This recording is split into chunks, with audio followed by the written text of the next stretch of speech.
Ben ritrovato a Raffaele Padrone, vice segretario nazionale della UGL Polizia. Ormai insomma, sappiamo benissimo che siamo prossimi al giubileo, ma la mia domanda è questa: in mancanza di forze dell'ordine, soprattutto di polizia, che sicurezza potrebbe essere dedicata e riservata appunto agli avventori, a chi insomma si recherà poi a Roma, al Vaticano? La domanda è facile. Ma la risposta è talmente difficile e complessa, perché non basterebbero 2 minuti sicuramente, ma chi mi segue da tempo a Telepordenone sa benissimo che io dico sempre che solo nella Polizia di Stato mancano 22.000 uomini.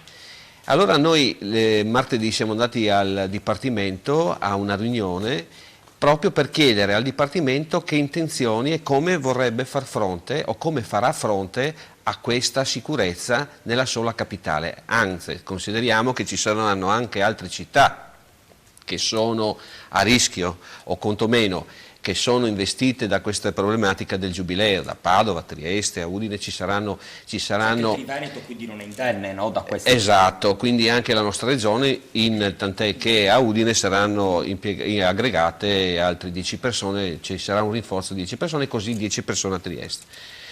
E il problema è che il Ministero ha un'arte, quella io che chiamo del taglia e cuci, non del copia e incolla, per chi è un po' esperto di computer, perché rimane sempre una parte del copia e incolla, ma nel taglia e cuci. Allora cosa vogliono fare? Praticamente ci saranno 3.100 agenti che verranno presi dal territorio nazionale e mandati in aggregazione chiaramente a Roma. Alcuni di questi, circa un 600, saranno provenienti da Milano, perché togli da Milano Expo e metti a Roma, così come i mezzi, così come le strumentazioni. È questo che siamo andati a chiedere, come intendono.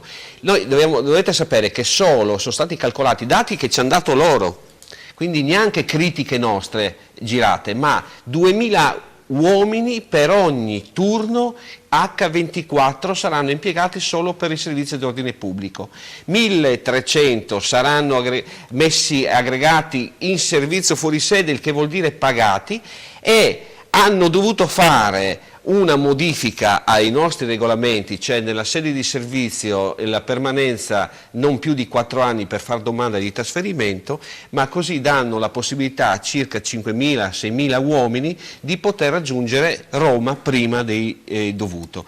Allora, signori, ci sono dei costi enormi, dei costi veramente enormi per mandare avanti questa macchina. Cioè noi abbiamo strutture che sono ferme al 1989, quindi abbiamo i loro dati vengono riferiti per ogni questura al 1989, il che vuol dire che anche Pordenone, se pensate che Pordenone, che ha una mancanza di oltre 60 uomini, la sola questura di Roma ha circa 2.000 uomini in meno.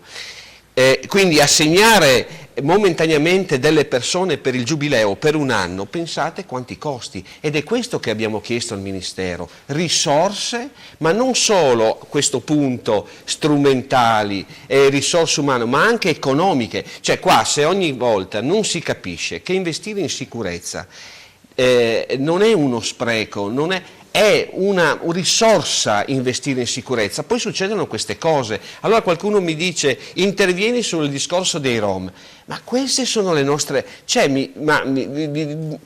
impensabile quello che lei ha detto. Sì, è questo il discorso. Se io prendo i topi ballano, no? Ma ho capito, ma Rom e possono essere anche ISIS o ma possono no? qualsiasi cosa. Allora, con che strumenti, torniamo a quello che ho detto prima, con che strumenti andiamo noi a garantire una sicurezza quando dobbiamo restituire migliaia di giubbotti antiproiettile che sono scaduti dopo i 10 anni?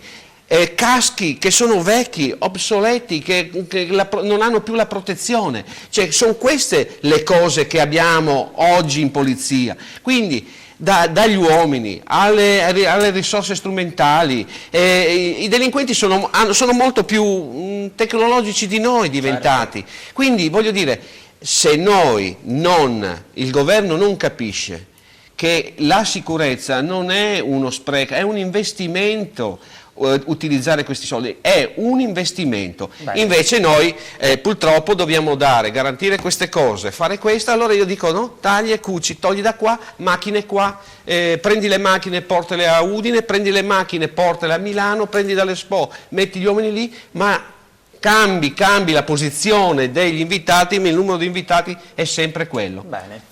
Grazie come sempre Raffaele Padrone, ci vediamo la settimana prossima. Grazie a voi. Vice segretario nazionale UGL, Polizia.